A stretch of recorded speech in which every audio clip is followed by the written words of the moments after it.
Folks, welcome back to another episode of The Fallen Badge.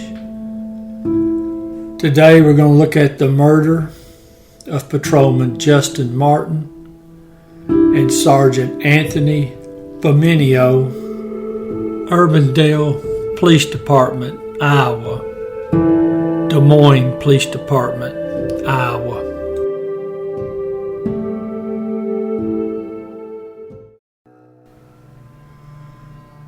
Officer Justin Martin had been with the Urbandale Police Department for about 15 months. He was 24 years old, so he hadn't been on this earth a real long time. He hadn't been a policeman a real long time, but sure seemed like he was getting off on the right foot. Now, Sergeant Anthony Beminio, now he'd been with the Des Moines Police Department 11 years. So he'd been around the block a little bit, been around long enough to get a little bit of gold for that hat. They were both in a good place. Now, the city of Des Moines, it's about 200,000 people. And that Urbandale area is located up in the northwest part of Des Moines. Now, unfortunately, even in a quiet place like Des Moines, it's always going to be a bad seed. Well, they had a bad seed, and there was two things he didn't like. He didn't like anybody that wasn't white, and he didn't like the police, because the police wouldn't let him do what he wanted to do. So he had a vendetta, and I think his anger at the police was generated by the fact that he was just, basically he wasn't a good fella, and things hadn't gone very well. And most of his problems were of his own doing, but now I don't think he was smart enough to realize that. All I know is he's going to take the life of two good men. It's November 2nd, 2016. It's just a few minutes after midnight. Now, our suspect leaves the house where he's staying. Now, he gets in his blue F-150 pickup truck, and he's got with him his cell phone, an M4 rifle, a couple of hundred rounds of ammunition, and a bottle of whiskey. Now, he drives down the street, not more than a mile or two, and he pulls into the parking lot of the Come and Go convenience store there. And I believe the one he was at is going to be the one at Douglas and 70th Street. Now, he sits on that lot, allegedly, and drinks his whiskey, contemplating what he's going to do. Now, he already knows what he's going to do. I guess the liquid courage is just to get him over the top. Now, come to find out, our suspect is on medication for emotional issues that he's having. In fact, some of the medications that I read he was taking, he would be considered a mental consumer. Now, sometime around 12:15 or 12:30, I believe he's going to leave the lot, and he heads north on 70th Street, and he's going up on Aurora. Now, that's a main thoroughfare that runs east and west through Des Moines and Urbandale. And he's going to ride the streets till he finds him a policeman to kill. Now, it probably took him 30 minutes or so of driving back and forth. But about 1:06 a.m., he's going to find what he's looking for. So at about 1:06 a.m.,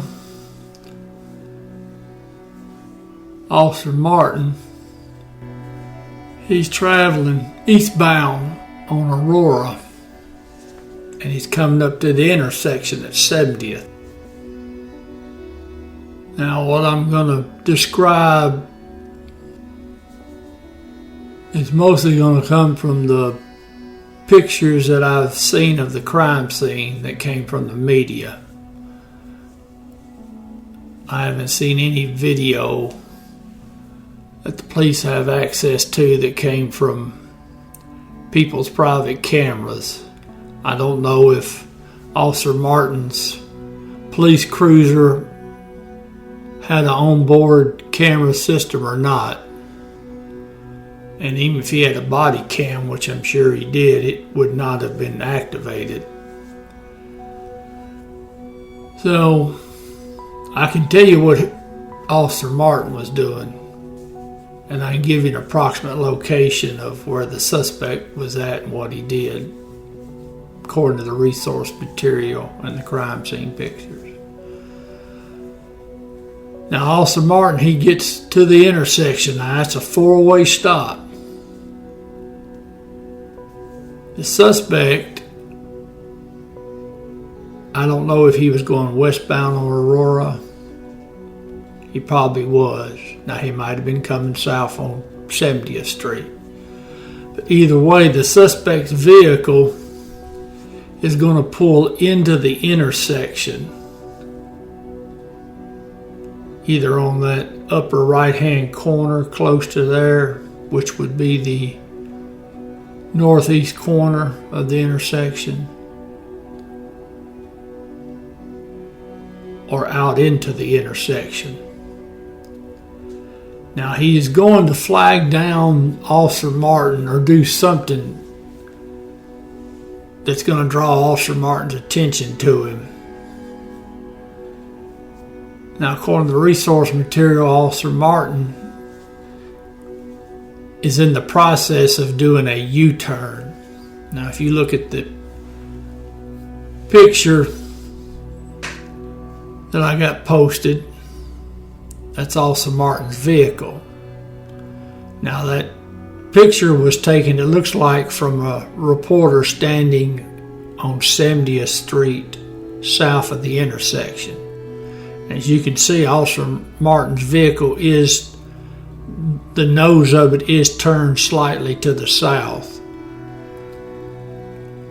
Now, also, if you look at the crime scene picture, you'll see the little yellow placards in the intersection. Now, that denotes evidence. And in this case, it's probably going to be the rifle casings that were ejected from the M4 when the suspect began firing. Because as Officer Martin getting ready to make that U-turn to pull in, I'm assuming, behind the suspect vehicle, the suspect gets out of his vehicle and begins firing, and he's approaching the police cruiser as he's doing so. Now, you can tell that because you can see the placards, how the placards go across the intersection. So you can gauge the suspect's location by those yellow placards. And you have to remember, too, that M4, as with most rifles, the round's going to be thrown from the right side. When it's ejected, it comes out of the right side of the weapon. So it looks like the suspect was walking at an angle towards the police cruiser, firing as he was going. Now, Officer Martin is shot up, and he's DOA on the scene. Now, the suspect gets back in his truck, and he leaves the scene. Now, neighbors in the area call 911 to report gunfire. Now, I don't know how many rounds were fired, but I sure see a lot of yellow placards out there on the street. So now, of course, the call goes out, we have an officer down. Then you get the police from the neighboring jurisdictions to make that scene, and then, of course, in the immediate area looking for this suspect. Now, of course, we don't know who the suspect is at this time, so they really don't know who or what they're looking for. Okay, so now you got the police making the scene where Officer Martin's down. Now, once the scene's been taken care of, you're going to have other officers. They're going to start patrolling around. You'll have others, and they're going to find them a spot, and they're just going to sit. Now, they may not necessarily know who or what they're looking for, and in this case, they didn't for a while. They're just going to see what's going on, who goes by, what draws their interest. That's all you can do till you get further information. Now, Sergeant Beminio, he picks him out a spot there at Sheridan Avenue and Merle Hay Road. And he's just sitting there watching. Now, it's probably maybe 10 minutes, if that, after the shooting of Officer Martin. Our suspect is coming down Merle Hay Road. Now, I don't know which direction he's coming from. If he headed over that way directly, then he would probably be coming southbound. Now, he may not have. He may have stayed on 70th Street, come all the way down, and then actually doubled back and come up Merle Hay Road. Either way, he sees Sergeant Beminio's patrol car parked there at the stop sign on Sheridan. Now he whips in, pulls right up beside the sergeant's squad car, and he lets loose a burst from his M4 rifle.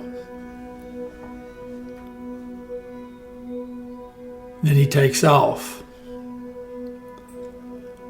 Now, incredibly, the sergeant did not die there on the scene. He was still alive. And they took him to the hospital. Of course, they took Officer Martin to the hospital too, even though he was DOA on the scene. As I've told you before, the police officer is going to get taken to the hospital. Sergeant Beminio is pronounced dead at the hospital. Now, I do not know how they knew about the sergeant being shot. I'm going to assume it was the same case as Officer Martin. Citizens heard all the gunfire and called the police. Now, after the shooting, our suspect, he heads to the interstate. Now, the resource material doesn't say which exit or anything he got on at, but I'm figuring the most direct entrance route's going to be there at number 63, which is, he wouldn't have to make but about 2 turns, and then he'd hit the interstate. Now, once he hit it there, that's Interstate 235. Now, he took that and he went west. And now he went about 35, 40 miles out that way. From the description, it sounds like he got off on exit 100, which is Redfield and Dexter. Now, Redfield's a town there north of the interstate a few miles. That's in Dallas County, Iowa. Now, once he got off of there, I figured he went back northbound just from the resource material. Now, what he did was He didn't go more than maybe a couple of miles, and there was a pond there off to the right. Now there are several in the area, but now the first one he'd have come to that it would have been a straight shot for him was that one off Old Highway number 6, and it's just south of Bear Creek Road, which is 345 Street. Now he drove out there and went across the field, and it had been raining. Some of those pictures you saw of the crime scene, you can see the rain. Well, he got his truck stuck, goes over there by the pond, and he wraps his rifle up and he buries it by the pond. He don't want to throw it in the pond or anything. I don't know, maybe he thought he's going to get to come back and get it. But anyways, he buried it. And he sees a Department of Conservation employee up there on the road. Now I'm figuring it's probably that Bear Creek Road, which is just north of the pond. So he walks up there to that fella. Now that fella's unloading a lawnmower, zero-turn mower or something. He's going to cut along the side of the road.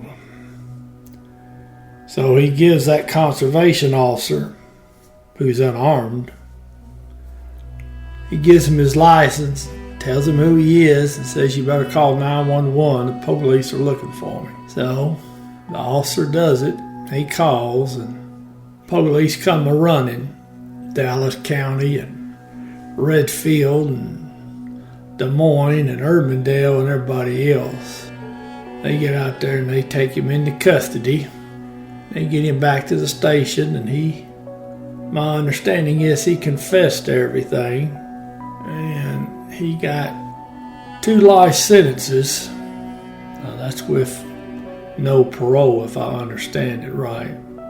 However you cut it, he ain't getting back out.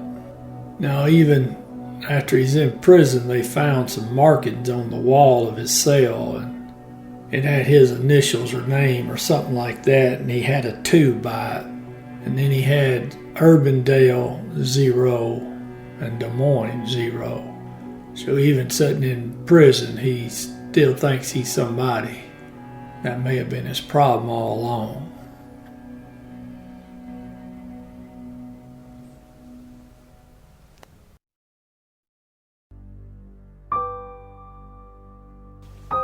Patrolman Justin Scott Martin, Sergeant Anthony David Beminio. End of watch, November 2nd, 2016.